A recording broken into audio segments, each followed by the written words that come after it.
The collaboration between traditional corporates and startups is very, very important, because this is the possibility where both of them can bring the strengths and their weaknesses to the table. Because startups need customers, they need entry points to the market.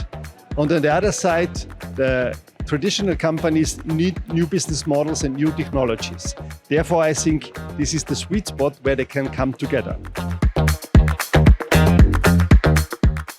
Yes, the role of sustainability cannot be overestimated, because what we have been doing so far, we've been building the industry and society on a business model where only one thing matters, which is growth and profit.